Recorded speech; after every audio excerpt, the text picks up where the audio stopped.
அங்கே என்ன போடுங்களுக்கு அக்ரிகல்ச்சரா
அதிலே கிடைக்க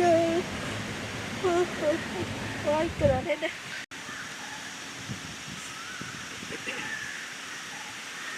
கவர்னர் மாறினா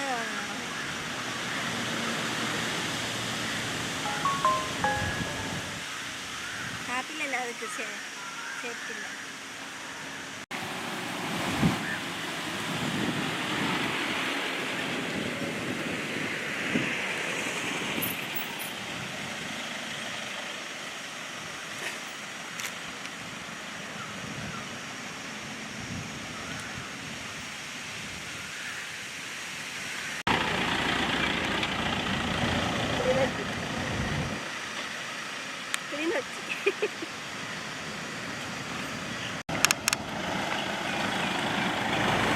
Ada MD ya.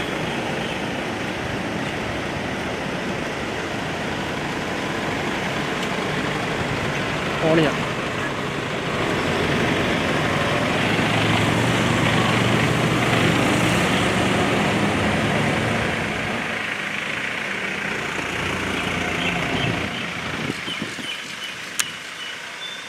apa itu வடமாகாணம் புள்ள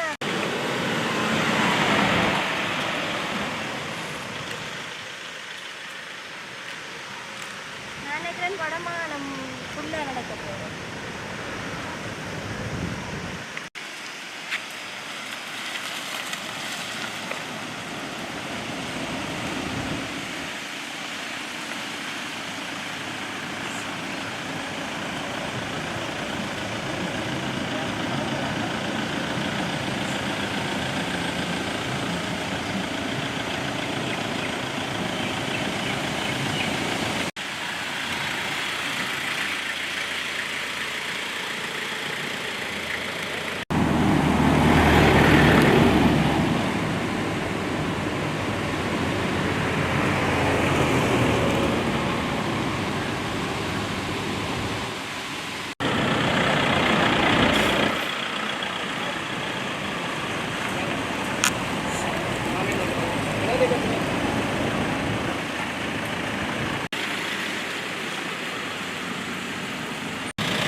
Ada barang apa?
சவுண்ட் குறைங்க.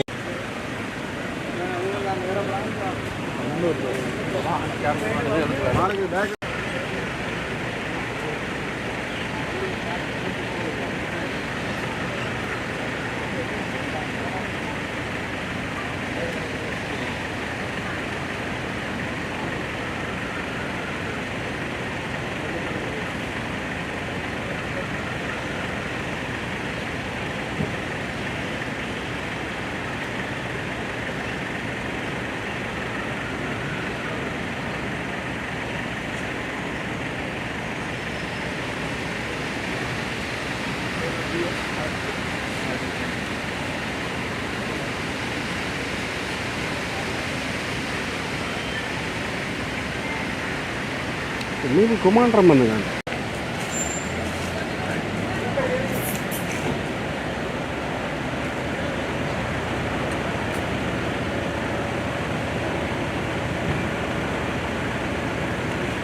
எங்கே கையில் வச்சு உங்கள் பேக்கில்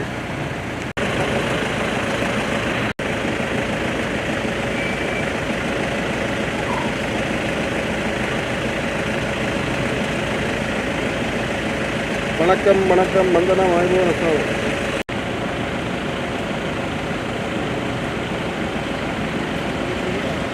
மறைவு இது இல்லை இது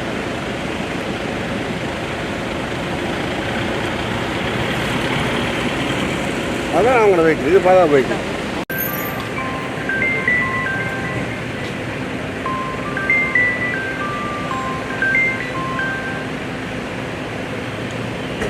குமரன்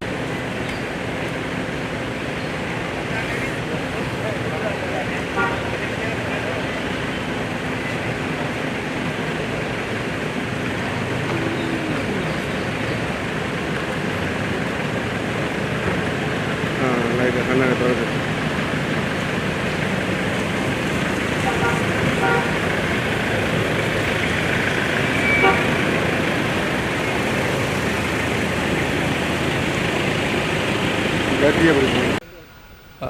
இன்றைக்கு வடமாகாணத்தில் பாதுகாப்பு படைகள் வசமாக இருக்கின்ற காணிகள் தொடர்பான ஒரு கலந்துரையாடல் இடம்பெற்றது. அந்த கலந்துரையாடலுக்கு எங்களுடைய பிரதி பாதுகாப்பு அமைச்சர் ஹர்னு ஜெயசேகர் அவர்கள் கலந்து கொண்டார்கள். எங்களுடைய பிரதி அமைச்சர் உபாலி சமரசிங் அவர்கள் கலந்து கொண்டார்கள். எங்களுடைய பாராளுமன்ற உறுப்பினர் இளங்குமரன் அவர்கள் கலந்து கொண்டார்கள். அதே போன்று முப்படைகளை சேர்ந்த தளபதிகள் கலந்து கொண்டார்கள். முக்கியமான இராணுவ அதிகாரிகள் கலந்து கொண்டார்கள். அது மாத்திரமல்ல, எங்களுடைய தெல்லிப்பளை டிஎஸ் அவர்கள் கலந்து கொண்டார்கள். அது மாத்திரமல்ல, எங்களுடைய மாவட்ட அரசாங்க அதிபர்கள் கலந்து கொண்டார்கள். அதே போன்று கல்வி செயலாளர் கலந்து கொண்டார்கள்.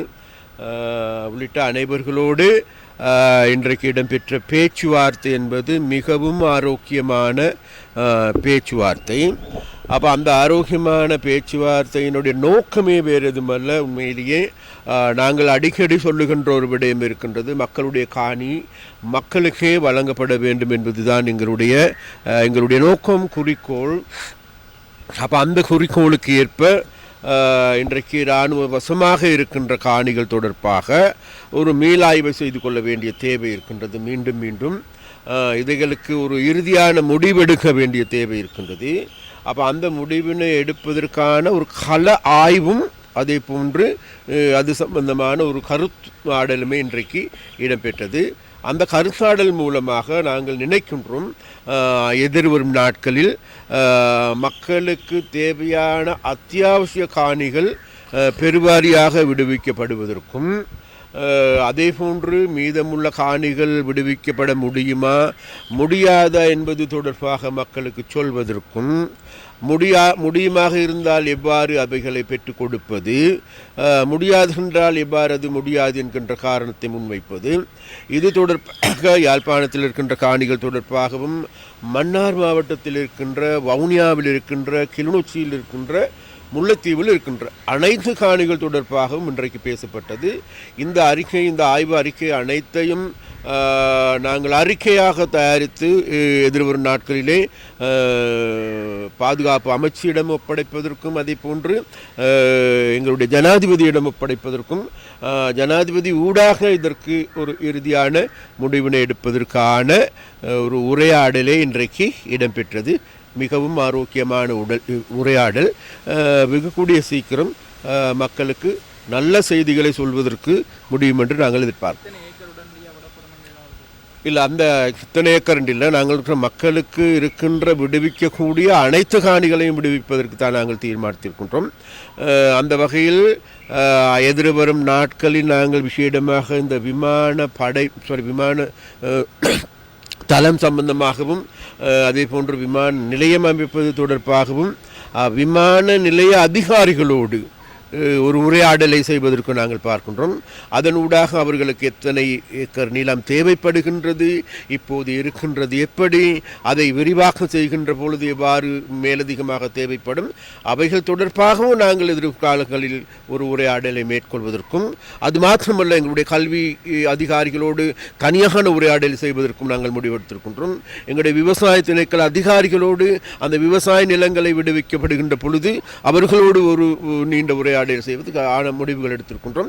இந்த முடிவுகள் அனைத்தும் எதிர்வரும் நாட்களில் ஜனாதிபதியிடம் ஒப்படைக்கப்படும். அதன் போது இதுக்கான முடிவினை எடுப்போம்.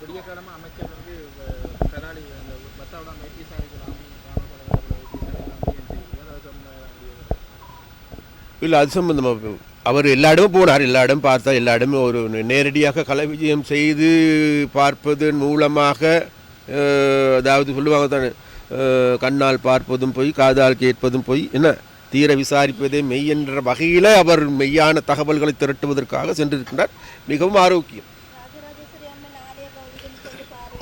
ராஜராஜேஸ்வரி அம்மன் ஆலயம் மாத்திரமல்ல, அனைத்து ஆலயங்களுக்கும் அவர்கள் செல்ல வேண்டும் என்கின்ற ஒரு முடிவோடு இருக்கின்றார்.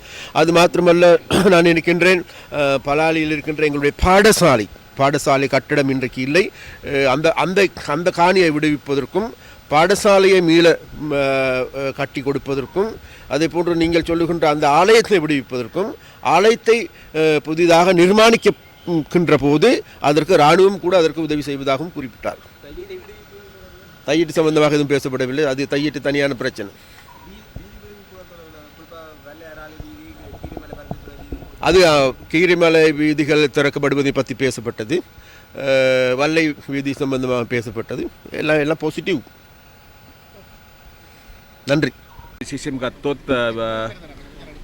දිසාපති සමාවෙන අද දින විශේෂයෙන් ගත්තොත් යාපනයේ ආණ්ඩුකාරතුමාගේ ප්‍රධානත්වයෙන් සහ විශේෂයෙන්ම ගත්තොත් වන්නි දිස්ත්‍රික්කයේ පාර්ලිමේන්තු මන්ත්‍රීවරු අවතුරු සමග විශේෂ සාකච්ඡාවක් පැවැත්වුවා. මේ සඳහා නියෝජ්‍ය රාජ්‍ය කැමැතිතුමාත් ඒ වගේම යුද හමුදාපතිතුමා, නාවික හමුදාපතිතුමා ඇතුළු ත්‍රිවිධ හමුදාවේ නිලධාරීන් සම්බන්ධ වුණා.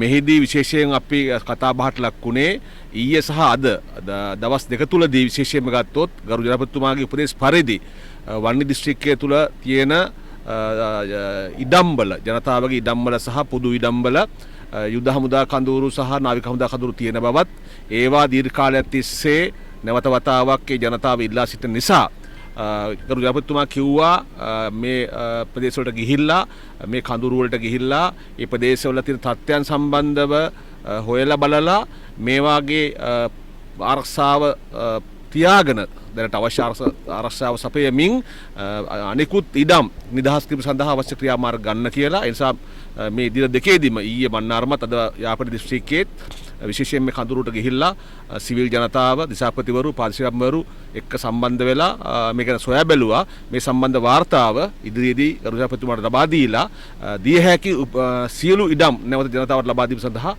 සාකච්ඡාවක් කරා. ඔව්, දැන් ඇත්තටම ගත්තොත් එහෙම තියෙන ප්‍රශ්නේ තමයි මේ වගේ සමහර වගේ ඉඩම් වල නීතිමය ගැටලු තියෙනවා. ඒ වගේම ආරක්ෂාවට අත්‍යවශ්‍ය කාරණා තියෙනවා. ඒ නිසා දැනට අපි නිශ්චිත වශයෙන් අක්කර ප්‍රමාණයක් නම් කරේ නැහැ. නමුත් දිය හැකි සෑම ඉඩමක්ම ජනතාවට දීම සඳහා අවශ්‍ය යෝජනාවක් අද මෙහිදී සම්මත වුණා.